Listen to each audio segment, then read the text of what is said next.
9వ తరగతి తెలుగు ఉపవాచకం. కొమురం భీం. స్వరం సమ్మెట ఉమాదేవి.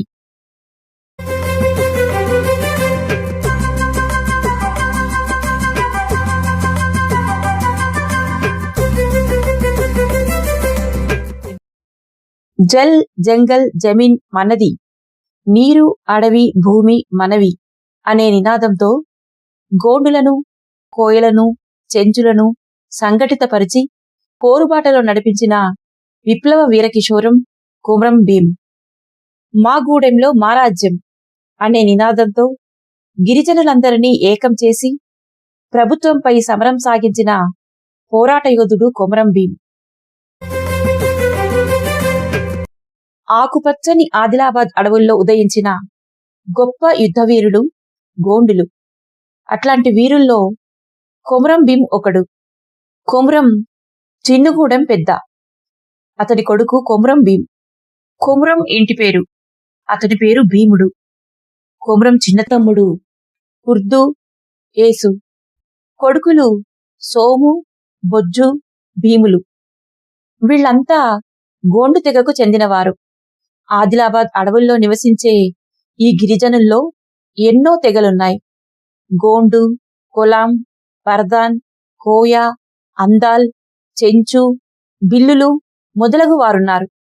అడవిలో పుట్టి పెరిగి అక్కడే చనిపోయేవారికి అడవే ప్రపంచం కనుక అడవి తమదని బలంగా నమ్ముతారు. తెల్లదొరలను ఎదిరించిన రాంజీ గోండు వారసులమని గర్వంగా చెప్పుకుంటారు. కొమురం భీం బాల్యం నుండి తెలివైనవాడు, సాహసవంతుడు, నాయకత్వ లక్షణాలున్నవాడు. భీం చిన్నప్పటి నుంచి ప్రతి విషయానికి స్పందించేవాడు, ఆలోచించేవాడు, దేన్ని ఊరికే వదిలిపెట్టేవాడు కాదు. ఈ లక్షణాలే తర్వాత అతడిని గిరిజన వీరుడిని చేశాయి. అతని ఆలోచనలకు పురుడు పోసింది, అతని భావాలకు బలాన్నిచ్చింది అతని వదినే కుకుబాయి. భీం చిన్నప్పుడు సంకెనపల్లి గూడెంలో పెరిగాడు. అక్కడి చెట్లు, చేమ, బోళ్లు, బండలు, కొండలు, వాగులు ఒకటేమిటి, సమస్త ప్రకృతి అతడిని తీర్చిదిద్దింది. ఆ రోజుల్లోనే ఒకరోజు భీం తన మిత్రులైన జంగు, కొంతల్, మాదు, పైకులతో కలిసి అడవికి వచ్చాడు. వారితో మేకపిల్లలు కూడా ఉన్నాయి. పైకు దగ్గరలో ఉన్న నారేప చెట్టు ఎక్కాడు. ఒక కొమ్మ మీద కూర్చొని పాటలు పాడుకుంటూ సన్న సన్న మండలు నరికి మేకలకు వేస్తున్నాడు. భీం కథ చెప్తున్నాడు. తొందరగా దిగు, వాళ్ళు చూసినారంటే చాలా కష్టం అన్నాడు జంగు. అన్నట్టే 3 జంగ్లాత్ జవాన్లు ఒక సుంకరీ ఊరికొచ్చారు. పైకును పట్టుకున్నారు. వారి వెనకే వచ్చిన అమీన్ సాబ్, చెట్లు కొడుతున్నారా? ఈ అడవిని మీ అయ్యలు పెంచి పెద్ద చేశారనుకున్నారా అని, అరే అందరిని పట్టుకుని బంగ్లా దగ్గరికి తీసుకురండిరా అని తన మనుషులకు చెప్పాడు. ఆ గూడెం పెద్ద కొమురం చిన్ను. అతడు భీం తండ్రి. అతడిని చూస్తూ అడవిలో ఆకు కూడా తెంపొద్దన్న చౌకీదార్ను, సారేదార్ని పంపి నీకు చెప్పమన్నా. ఈరోజు నేను వచ్చి చూశాను. ఏముంది, నా కళ్ల ముందే పిల్లలు అడవిని నరికారు. దాని శిక్ష ఏంటో తెలుసా? కొమ్మ నరికినోన్ని వేళ్లు నరకడమే తగిన శిక్ష అంటూ ఎందరు బతిమలాడినా వినకుండా పైకు వేళ్లు నరికించాడు అమీన్ సాబ్. పైకు అరుపులతో అడివంతా ఏడ్చింది. స్పృహ తప్పి పైకు కింద పడిపోయాడు. తరువాత చౌకీదారు ఎవరెవరు ఏ ఏ పట్టీ కట్టినారో చదివాడు. పట్టీల పేరు మీద ఆ పూట గూడెమంతా జంగ్లాత్ వాళ్ల లూటీకి గురయింది. ఈ సంఘటన భీంను పట్టి కుదిపేసింది. ఆవేశంతో వదినే వద్దకు పోయాడు. వదినే, ఈ గాలి, నీరు, ఇక్కడి ఆకాశం మొత్తం మనవైనప్పుడు ఈ భూమి, అడవి మనవెందుకు కావు? అడవి, భూమి మాత్రమే వాళ్ళవెట్లా అయినాయి అని అడిగాడు. ఈ ప్రశ్నలు మనోళ్ళందరికీ వస్తే బాగుండు, మీ నాయనను అడుగు అంది. పట్టి అంటే పన్ను. మేక, ఆవు, ఎద్దు, భూమి, నాగలి, మంచె, గడ్డి, గుడిసె ఇలా ఉన్న ప్రతిదాని పేరు మీద పన్ను కడితే చివరకు ఏం తిని బతకాలే? కష్టమంతా పన్నుల రూపంలో జంగ్లాత్ వాళ్లు గుంజుకుపోతుంటే ఆకలితో చచ్చిపోవాల్సిందే కదా ఇలా పరిపరి విధాల ఆలోచిస్తూ ఆ రోజు భీం ఆకలితో పడుకున్నాడు. ఈ సంఘటన భీం మనసుపై చెరగని ముద్ర వేసింది. తమ కష్టాన్ని పరులు అన్యాయంగా తీసుకుపోతున్నారని తెలుసుకున్నాడు. దీనికి వ్యతిరేకంగా చిన్ననాడే ఆలోచించడం నేర్చుకున్నాడు. షావుకార్లు, గిరిజనుల్ని మోసం చేసే తీరు కొంత అర్థమైంది, కొంత అర్థం కాకపోయేది. జరగకూడని విధంగా జరుగుతున్న విధానాన్ని గురించి ఆలోచించాడు. కాని ఆపడమెట్లానో అతనికి అంతుపట్టలేదు. దోపిడిలో అన్నీ కోల్పోయిన కొమరం చిన్ను ఆరోగ్యాన్ని కూడా కోల్పోయాడు. ఫలితంగా చనిపోయాడు. చిన్ను పోయినాక కొమరం కుర్దు తన తమ్ముడు యేసు కుటుంబం, అన్నపిల్లలతో కలిసి సంకెనపల్లి వదిలాడు. కొందరు కొలాములు కూడా వీరితో బయలుదేరారు. గూడెం వదిలేస్తుంటే భీం బాధపడ్డాడు. ఇది చూసిన వదినే ఇదంతా మామూలేనని, అడవుల్లో బతికే మనకు ఇవి అలవాటేనని చెప్పింది. వాళ్ళు జనగామ, ధనోరా దాటి సుర్దాపూర్ చేరుకున్నారు. మైదాన ప్రదేశం చూసి బండ్లు ఆపి పక్కన ఉన్న పెద్ద వాగు ఒడ్డుకు గుడిసెలు వేసుకున్నారు. చెట్లు తుప్పలు నరికి రాళ్ళు రప్పలు ఏరిపారేశారు. ముండ్ల కంపలు కాల్చారు. సమష్టిగా పనిచేసి తర్వాత భూమి సమానంగా పంచుకున్నారు. వారి కష్టఫలితంగా జొన్న చేన్లు ఏపుగా ఎదిగాయి. చేను చూసి మురిసిపోయారు. కడుపు నిండా 6 నెలల పాటు తిండి దొరుకుతుందని అనుకున్నారు. ఆ విధంగా అనుకుంటున్న సందర్భంలో వాళ్ల వద్దకు 12 మంది కొత్తవాళ్లు వచ్చారు. వచ్చిన వాళ్లలో సిద్దిక్ అనేవాడు, "ఈ ప్రాంతమంతా నాది, నన్నడగకుండా ఎందుకు దున్నినారు?" అని అడిగాడు.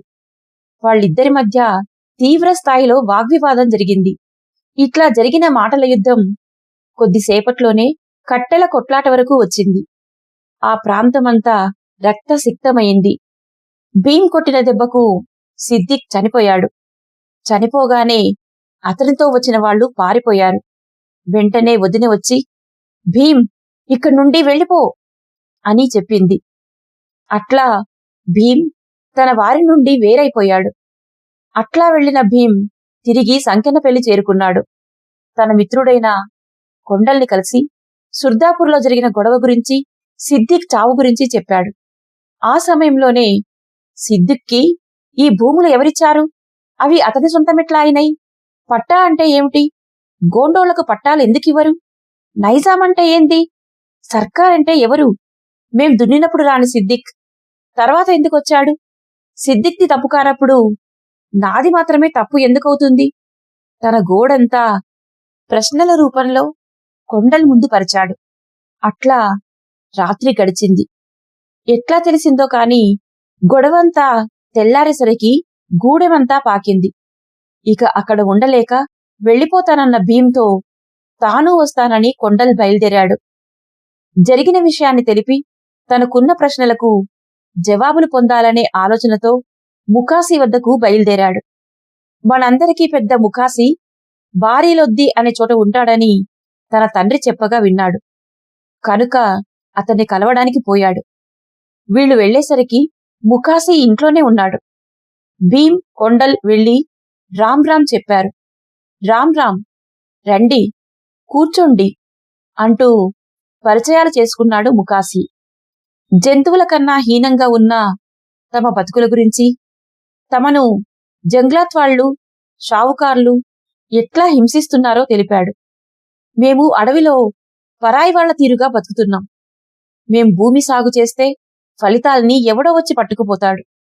మాతో పాటు పెరిగిన చెట్ల ఆకులు కొమ్మలు తెంపినా, విరిచినా మా చేతులు నరుకుతున్నారు.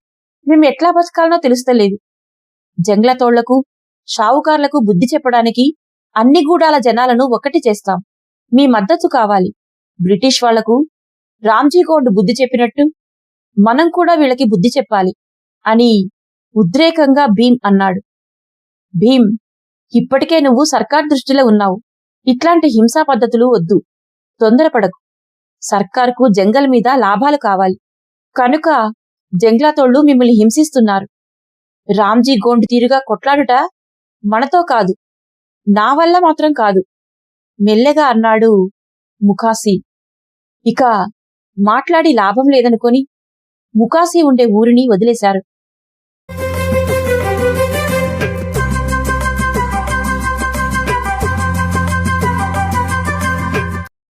భీమ్ కొండళ్లకు ఎటుపోవాలో తెలియదు. కనిపించిన బాటలో ముందుకు పోతున్నారు. అట్లా వెళ్తున్న వారికి ఓ పెద్ద ఊరు ఎదురైంది. పెద్ద మేడలు, పెద్ద దుకాణాలు, అలంకరించుకున్న స్త్రీ పురుషులు కనిపించారు. ఈ లోకం వారికి వింతగా ఉన్నది. వారు చేరింది బల్లార్షా రైల్వే స్టేషన్. అందరూ రైలెక్కుతుంటే నడవడమెందుకు, మనమూ ఎక్కుదామనుకొని వాళ్లూ ఎక్కారు. అందరూ దిగుతుండగా వాళ్లూ దిగారు. వీరిని టీసీ టిక్కెట్ అడిగాడు. అదేంటో మాకు తెలియదు, మా దగ్గర డబ్బులు లేవన్నారు. అప్పుడు పోలీసులు వీళ్లు గోండులను తెలుసుకొని 4 తగిలించి పంపారు. అట్లా వారు చేరుకున్నది చాందా అనే పట్టణం. రైల్వే స్టేషన్ బయట కూర్చున్న భీమ్ కొండళ్లకు తనతో తెచ్చుకున్న వస్తువులను మోయలేక అవస్థపడుతున్న ప్రయాణికుడొకడు కనిపించాడు. నేను ఆ బరువుల్ని మొయ్యాలనా అంటూ భీమ్ అడిగాడు. సరే అని అంగీకరించిన ఆ ప్రయాణికుడితో వాళ్ళు అతని ఇంటికి వెళ్లారు. ఆ ఇంట్లో చాలామంది అచ్చు యంత్రాలు తిప్పుతున్నారు. తనకేమన్నా పని దొరకవచ్చు అని భీమ్ ఆశపడ్డాడు. పనికోసం ప్రయాణికుణ్ణి అడిగాడు.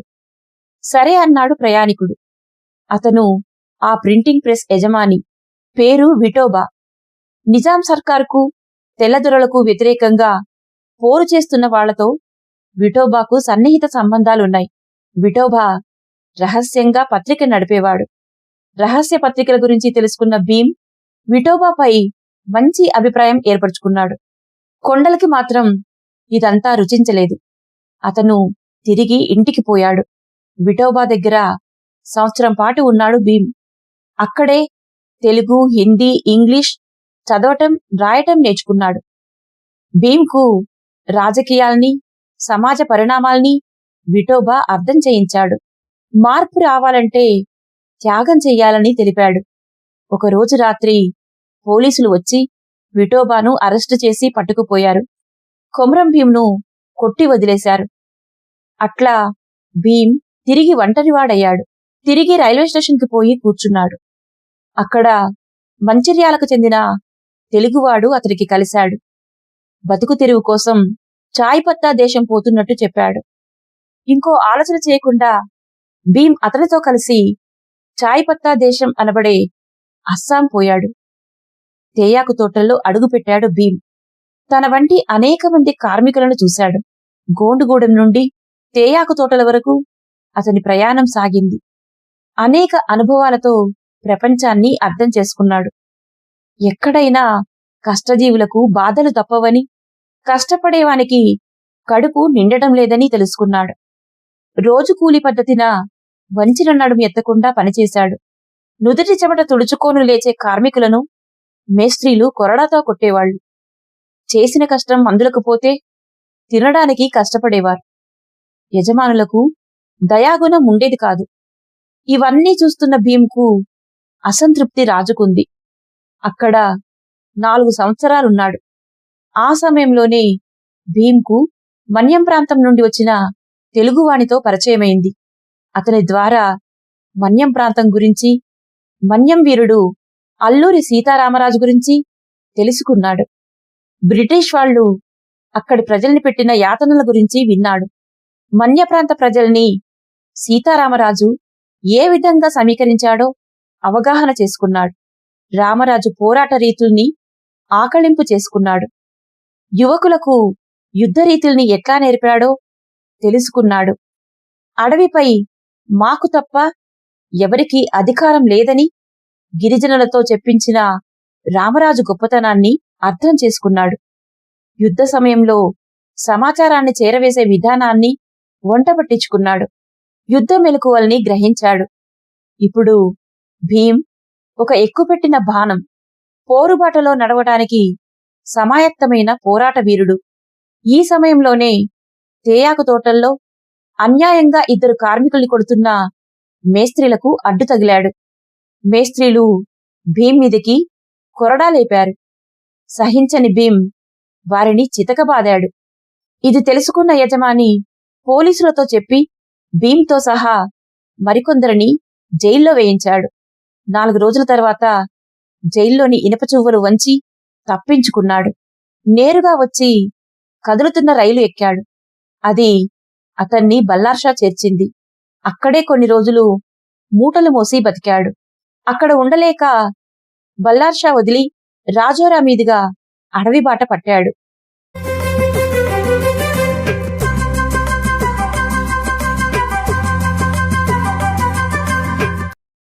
దారిలో తన అన్నలు కాకన్ ఘాట్లో ఉంటున్నారని తెలుసుకున్నాడు. సాయంత్రం వరకు తన అన్నల గూడెం చేరుకున్నాడు. తమ గుడిసె ముందుకు పోయేసరికి వదినే కుకూబాయ్ కూర్చునుంది. భీమ్ను చూసి కండ్లనీళ్లు పెట్టుకుంది. కొడుకు వచ్చిందని తెలుసుకున్న తల్లి భీమ్ని పట్టుకుని ఏడ్చింది. ఆమె అనారోగ్యంతో చావుకు దగ్గరగా ఉంది. వదినే తన 2 కొడుకులు పాపకు చిన్నానను పరిచయం చేసింది. వాళ్ళు భీమ్ ఒడిలో దూరారు. రాత్రి అంబలి తాగినంక తమ్ముని వివరాలు అడిగి తెలుసుకొని అన్నలిద్దరూ ఆశ్చర్యపోయారు. కుర్దు, ఏసు, కొండల్ గురించి భీమ్ అడిగాడు. మిత్రులందరి గురించి అడిగి తెలుసుకున్నాడు. దేవడం పెద్ద లచ్చు పటేల్ అతని దగ్గర భీమ్ జీతానికి కుదిరాడు. అతని పంట పొలాల్లో మార్పు తెచ్చాడు. పత్తి, మిరప వంటి వ్యాపార పంటలను వేశాడు. మొత్తానికి భీమ్ తెలివిపరుడని, వ్యవహార దక్షుడని అందరితో అనిపించుకున్నాడు. లచ్చు పటేల్ భూముల వ్యవహారాలను ముందు నుంచి చూసే అంబటిరావుకు సోంబాయి అనే కూతురుంది. ఆమెను భీమ్కిచ్చి పెళ్లి చేస్తే బాగుంటుందని లచ్చు పటేల్ నిశ్చయించాడు. ఆ విధంగా కొమరం భీం, సోంబాయిల పెండ్లి దేవడంలో లచ్చు పటేల్ ఆధ్వర్యంలో జరిగింది. ఆ రోజుల్లో కొమరం భీం వార్తల్లో వ్యక్తి అయినాడు. అతని పట్ల ఆకర్షణ పెంచుకున్న పైకుబాయ్ అనే యువతి కోరి అతన్ని పెళ్లాడింది. భీం కాకన్ ఘాట్లో కాపురం పెట్టాడు. కుర్దు తన తమ్ముడు ఏసు దగ్గరికి ధనోరాకు వచ్చాడు. అతనికి అడవి నరికి భూమి సాగు చేసుకోవాలనే ఆలోచన వచ్చింది. అన్ని ప్రదేశాలు తిరిగి చూశాడు. బాబేజరీ లొద్ది అంచున సాగు భూమి ఉంది. తనొక్కడే కాకుండా చాలా మందిని ఏకం చేశాడు. బాబేజరీ గుట్టలు గొడ్డల చప్పులతో ప్రతిధ్వనించాయి. అడవుల్ని నరికి పంట భూములుగా మార్చారు.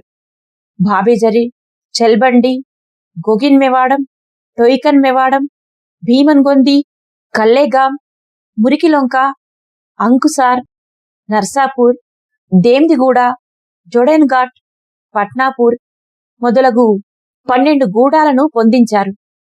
పందిళ్ళు, గుళ్ళు, మంచెలు, జెండాలు అన్నీ సమకూర్చుకున్నారు.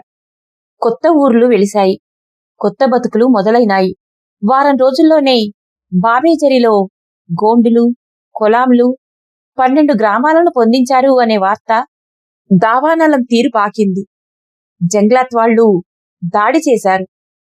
గూడాలన్నింటినీ బూడిద చేశారు. అందరి మీద కేసులు పెట్టారు. గ్రామస్తులంతా బాధపడుతుంటే కుర్దు ధైర్యం చెబుతూ, మా తమ్ముడు భీమ్ను ఇక్కడికి తెచ్చుకుందాం, వాడు అన్ని చూసుకుంటాడు అని ధైర్యం చెప్పాడు. విషయాలన్నీ తెలుసుకున్న భీమ్ బాబేజరీ వైపు వచ్చి టొయికన్ అనే గూడెంలో దిగాడు.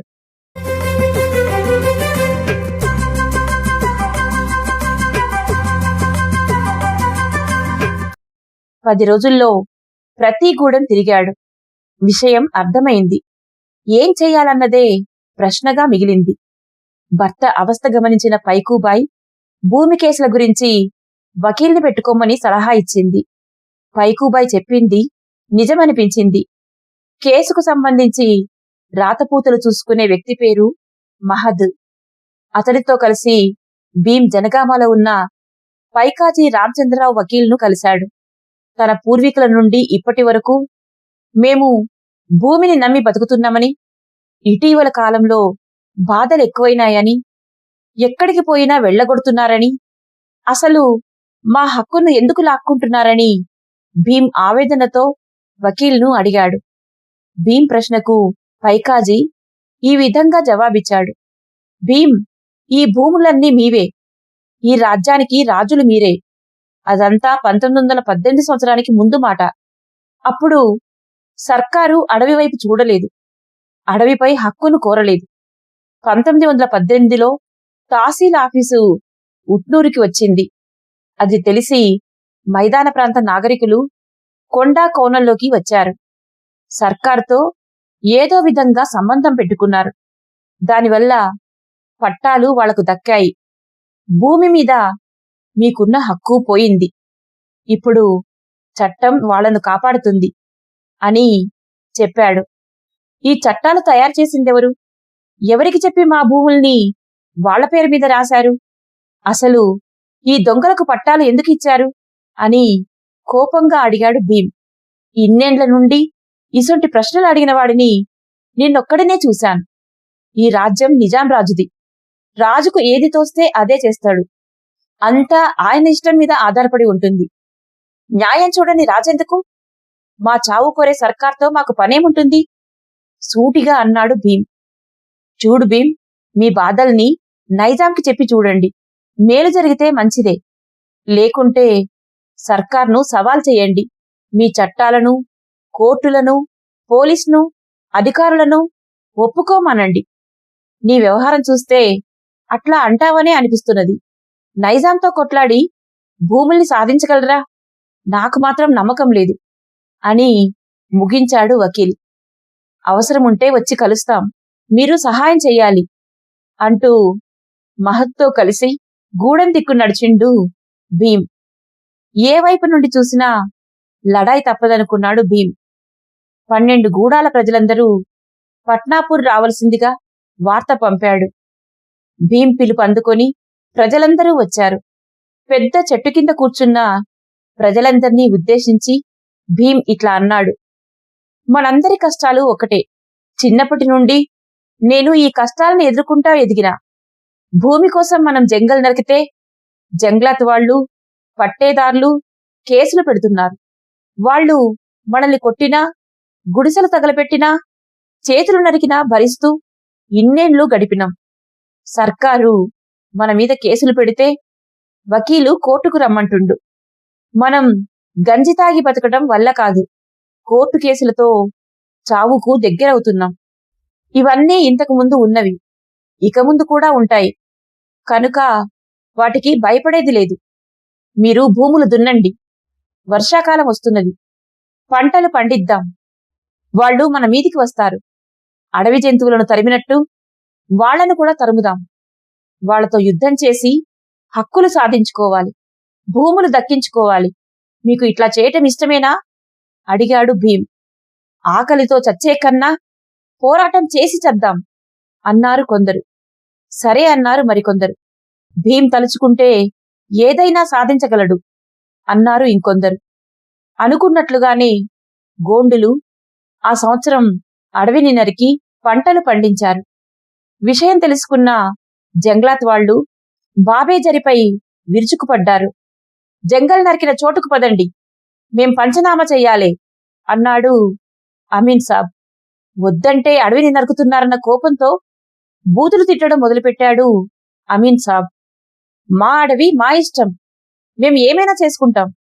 మీకు లంచాల కింద కోళ్లు, గొర్రెలు ఇక ముందు ఇయ్యం. స్టార్టుగా ఎత్తుకుని పోయి దొంగలు కాకండి అన్నాడు భీం. మమ్ముల్ని దొంగలంటావా అని అమీన్ భీంను కొట్టాడు. అమీన్తో వచ్చిన వాళ్ళు గోండుల్ని కట్టెలతో కొట్టడం మొదలుపెట్టారు. రఘు తుడుం మోగించాడు. అది విన్న గోండులు, కొలాములు ఉరికి వచ్చి జంగ్లాత్ వాళ్లను ఎదుర్కొన్నారు. ఆ స్థలం యుద్ధరంగమైంది. దీన్ని గమనించిన ఒక జాగీర్దారు తుపాకీ పేల్చాడు. అది భీం భుజం నుండి దూసుకుపోయింది.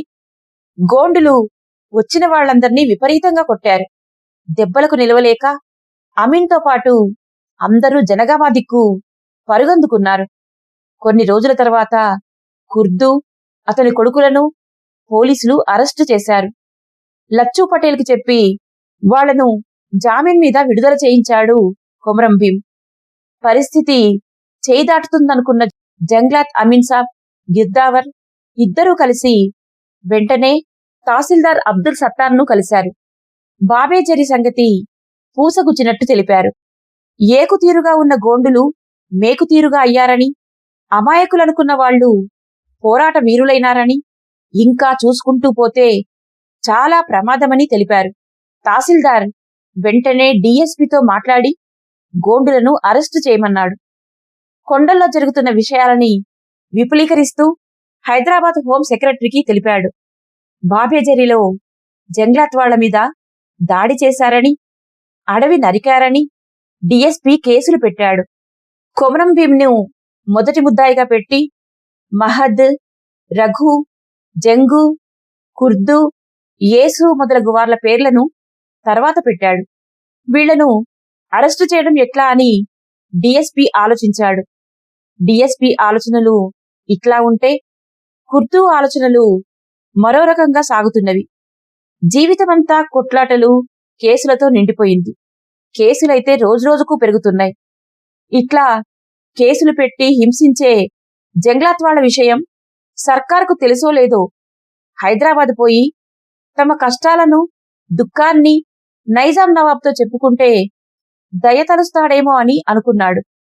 ఈ మాటే భీంతో చెప్పాడు. పెద్ద మనిషి మాట తీసేయలేక ఇది కూడా సమస్య పరిష్కారానికి ఒక మార్గమవుతుందేమోనని భీం హైదరాబాద్కు బయలుదేరాడు.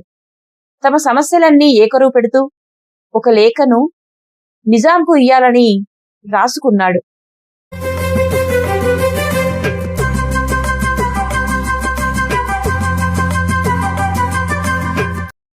హైదరాబాద్ వెళ్లిన కొమరం భీంకు నిజాం ప్రభువు దర్శనం లభించలేదు. భీంతో పాటు వచ్చిన మహద్ నిజాం దర్శనం కోసం అధికారులను పదే పదే బతిమలాడాడు. కానీ వాళ్లు వినిపించుకోలేదు. ఇక కలవడం సాధ్యం కాదని భీం వెనక్కి తిరిగాడు. హైదరాబాద్ పోయి వచ్చేలోపు గూడాల మీద పోలీసులు దాడి చేశారు. పోలీసులకు జోడెన్ ఘాట్ గ్రామ పెద్ద కుర్దు పటేల్ సహకరించాడు. ఇతను కొమరం భీం చిన్నాయన కాదు. ఊర్లన్నీ కుక్కలు చింపిన విస్తర్లు అయినాయి. కొమరం భీం, కుర్దు, యేసు, సూర్లకు విపరీతంగా దెబ్బలు తాకాయి. వారిని అరెస్టు చేశారు. విషయం తెలిసిన భీం వెంటనే జోడెన్ ఘాటుకు పోయాడు. అందరితో కలిసి ఒక సమావేశం ఏర్పాటు చేశాడు. మేం హైదరాబాద్కి వెళ్ళాం. నిజాం రాజును కలవలేకపోయాం. ఇక్కడేమో పోలీసులు పదే పదే మన మీద దాడులకు తెగపడుతున్నారు. వాళ్లు మనల్ని బతకనియ్యరు. కానీ మనం బతకాలి. ఈ భూమి, అడవి మనవి. సర్కారు ఈ భూమి మనది కాదంటుంది. అది భూమిని వదిలిపెట్టదు. పోలీసులతో గూడాలను కాలబెడుతుంది. ఆ మంటల్లోనే పడి చనిపోదామా? ఏం చేద్దాం అని అడిగాడు. భూమి లేక చచ్చే కంటే కొట్లాడి సద్దాం భీం అన్నాయి అక్కడున్న కంఠాలన్నీ. అక్కడ 12 గూడాల పెద్దలున్నారు, ప్రజలున్నారు. వారందరితో కలిసి భవిష్యత్తు కార్యక్రమాన్ని రూపొందించాడు. ముందు అరెస్ట్ అయిన కుర్దు తదితరులందరినీ విడిపించాలి. జోడెన్ ఘాట్ కేంద్రంగా ఉండాలి. తిండి, ఆయుధాల ఖర్చు అన్ని గూడాలు భరించాలి. తుడుం యుద్ధ సంకేతంగా ఉపయోగించాలి. గొడ్డళ్ళు, ఈటెలు, బాణాలు, ఒడిసెలలు, తుపాకులు తయారు చెయ్యాలి. జోడెన్ ఘాటులో సైన్యం ఉంటుంది. గ్రామాల్లో రక్షక దళాలుంటాయి. కేసులకు హాజరు కామని సర్కార్కు వార్త పంపాలి. సర్కార్ భూములను మనకిచ్చే వరకు పోరాటం జరుగుతుందని ప్రకటించాలి. గోండు రాజ్య స్థాపనే మన ముఖ్య లక్షణం. అందుకు అందరూ రహస్యంగా పనిచెయ్యాలి అని ప్రతినిధులందరూ నిర్ణయించుకున్నారు. మహద్ పైకాజిని కలిశాడు. అతడు తహసీల్దార్తో మాట్లాడాడు. తహసీల్దారు హైదరాబాద్లో ఉన్న డైరెక్టర్ జనరల్ ఆఫ్ రెవెన్యూ గారికి కుర్దు మొదలైన గోండు ముద్దాయిలపై దయ చూపితే సర్కార్ గౌరవం పెరుగుతుందని లేఖ రాశాడు. కొమరం భీం మాటలు విని వాళ్లు మోసపోయారు, మీరు కనికరించాలి అని అందులో పేర్కొన్నాడు. మొత్తానికి వాళ్లు విడుదలై జోడెన్ ఘాట్ చేరుకున్నారు. బాబేజరీ ప్రాంతంలో సర్కార్ ఆజ్ఞలు పాటించబడడం లేదు. ఎవరూ కోర్టులకు హాజరు కావడం లేదు. అమీన్ సాబ్ పోలీసుని వెంటబెట్టుకుని అక్కడికి పోయాడు. అక్కడ కొమరం భీం వాళ్లకు అడ్డుపడ్డాడు. ఇక కోర్టులు, కేసులు ఏమీ లేవు. ఈ 12 గ్రామాలు మా సొంతం. ఇది గోండు రాజ్యం. ఇక్కడ జంగ్లతోళ్లు వస్తే ప్రాణాలతో వెళ్ళలేరు. ఈ రాజ్యం మాది. మీకు ఎలాంటి అధికారం ఇక్కడ లేదు. మేం ఎవరి సొమ్ము తినడం లేదు. ఎవరికీ అన్యాయం చేయడం లేదు. ఇది మా అందరి నిర్ణయం.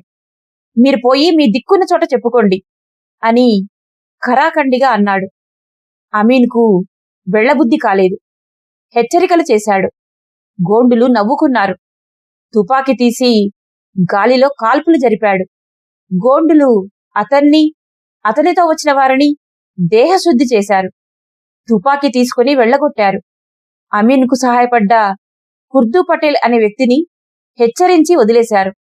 అట్లా సర్కార్తో గోండుల యుద్ధం మొదలైంది. కొమరం భీం నాయకత్వాన్ని ఇష్టపడ్డ ఇతర గ్రామస్తులు, పల్లపు ప్రదేశ ప్రజలు కొందరు వీరితో కలిశారు. గోండు రాజ్య స్థాపనకు మద్దతు తెలిపారు. అందులో కల్లేగాంపాజ్, ధనోరా ముఖ్యమైనవి. జోడెన్ ఘాటులో కొలిమంటుకున్నది.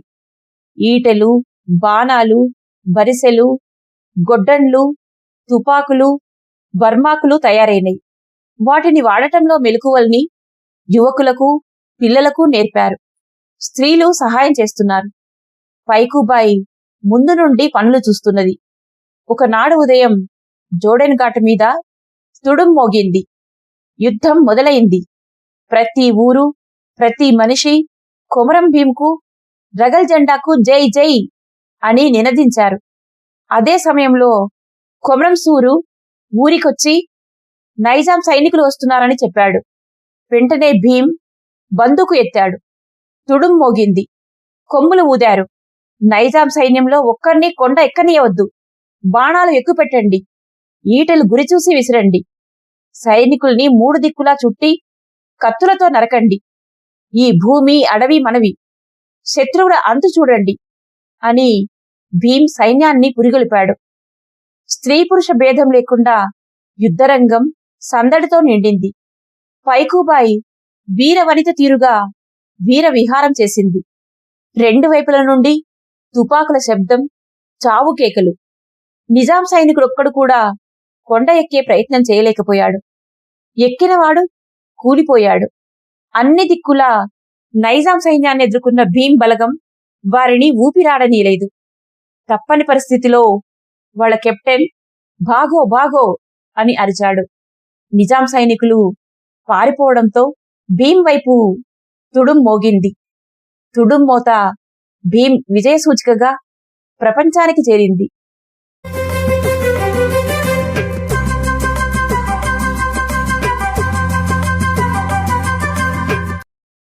గోండు వీరుల విజయం తెలిసిన తహసీల్దార్ కోపంతో ఊగిపోయాడు. స్వయంగా వరంగల్ పోయి సుబేదార్ అనే ఉన్నత అధికారితో మాట్లాడాడు. అట్లనే జనగామలో ఉన్న డిఎస్పితో మాట్లాడి ఇది భూమి సమస్య, గోండులను కలిసి చర్చించి పరిష్కరించాలి అని చెప్పాడు. కాని నిజాం సైన్యం గోండులతో పోరాడి కొండవాళ్లందర్నీ చంపేయాలనే నిర్ణయానికి వచ్చింది. సైన్యం తన ఎత్తుగడలో భాగంగా కొండ కింద ఉన్న ప్రజల మీద దాడి చేసింది. ప్రజల్ని కొట్టటం, చంపటం, తగలబెట్టడం చేశారు. దానితో ప్రజలు పోయి భీం సైన్యంలో చేరారు. ఇట్లా కొన్ని నెలలు గడిచేసరికి కొండ మీద గోండు వీరులకు తిండికి కరువొచ్చింది. భీంకు చెందిన రహస్య దళాలు గ్రామాల్లోకి పోయి ధాన్యం తెచ్చుకున్నాయి. యుద్ధం ఇట్లా సాగుతున్న దశలో భీం సర్కారుకు మహదుతో లేఖ రాయించాడు. 12 గ్రామాలకు గోండు రాజ్య అధికారమిస్తే నైజాంకు విధేయులమై ఉంటాం అనేదే లేఖలోని విషయం. లేఖ తహసీల్దార్ అబ్దుల్ సత్తార్కు అందింది. కాని నైజాం నుండి జవాబు రాలేదు. ఒకరోజు ఉదయం రఘు ఒక మనిషిని తీసుకొచ్చి భీం ముందుంచాడు. అతను, నేను నైజాం సర్కార్ సబ్ కలెక్టర్ దగ్గర నుంచి వచ్చిన. వారు మీతో మాట్లాడతారట. మీరు ఆజ్ఞ ఇస్తే వచ్చి మాట్లాడతాడు అన్నాడు. భీం సమ్మతి మేరకు సబ్ కలెక్టర్ వచ్చి కలిశాడు. భీం, మీకు మీ చిన్నాయనకు ఎంత భూమి కావాలో అడగండి, ఇచ్చి పట్టాలు చేస్తాం. ఈ పోరు ఆపండి అన్నాడు సబ్ కలెక్టర్. ఈ యుద్ధం మా కోసం కాదు, గోండులు, కొలాంలు మొదలగు ఎన్నో తెగల ప్రజల కోసం. మీ 12 గ్రామాలకు పట్టాలిస్తాం. భూములు మీ సొంతమవుతాయి. యుద్ధం మానండి. 12 గ్రామాల పట్టాలు కాదు, 12 గ్రామాల రాజ్యాధికారం కావాలి. గోండు రాజ్యం స్థాపించుకుంటాం. అదెట్లా సాధ్యం? అడవి మీ సర్కారుది ఎట్లా అయింది? నిజం చెప్పాలంటే ఉట్నూరు నుండి రాజోర దాకా మా గోండు పరగన్నను మాకు పాలించే హక్కు కావాలి. మీ సర్కార్తో ఈ విషయం చెప్పండి. మీరు ఎక్కువ సైన్యం తెచ్చి మమ్మల్ని చంపవచ్చు. మాలో ఏ ఒక్క పిల్లగాడు బతికున్నా గోండు రాజ్యం కొరకు పోరాడతాడు. మా రాజ్యం గెలుచుకునే వరకు యుద్ధం సాగుతుంది అని భీమ్ సూటిగా చెప్పాడు. యుద్ధం మొదలై 7 నెలలు గడిచాయి. కొండ మీద ఆహారం కొరత వల్ల అందరి ముఖాల్లో ఆకలి తాండవించింది. నైజాం సర్కార్ సైన్యం మాత్రం పెద్ద ఎత్తున దాడికి సిద్ధమై వస్తుందని తెలిసింది. ఆ రాత్రి యుద్ధ పద్ధతుల మీద చర్చ జరిగింది. 12 గ్రామాల ప్రజలు శత్రువును చికాకు చేసే పద్ధతులు గ్రహించారు. శత్రు సైన్యం 10 రోజులు తలమునకలైనా కొండ మీదికి చేరలేకపోయింది. అన్ని దారుల్లో భీమ్ సైన్యం పెట్టని గోడలై నిలుచున్నది. భీమ్ సైన్యాన్ని జయించడం కష్టమని తేలింది. కాని అదే గ్రామం పెద్ద ఖుర్దూ పటేల్ మోసం చేసి సర్కార్తో చేతులు కలిపాడు. కొండమీదికి రహస్యంగా దారి చూపాడు. నైజాం సైన్యం దొంగతనంగా యుద్ధనీతికి విరుద్ధంగా వచ్చింది. రాగానే గోండు వీరుల్ని కాల్చారు. మరెందరినో చీకట్లో చంపారు. గుడిసెల్ని తగలబెట్టారు. అదిగో కొమరం భీం అక్కడున్నడు దొరా అని ఖుర్దూ పటేల్ భీం వెనక నుండి చూపెట్టాడు. ఇంటి గుట్టు బయటపడింది. భీం మీద తూటాలు కురిశాయి. భీం నేల కొరిగాడు. 22 అక్టోబర్ 1901 సంవత్సరంలో పుట్టిన కొమరం భీం సెప్టెంబర్ 1, 1940 సంవత్సరం వీరమరణం చెందాడు.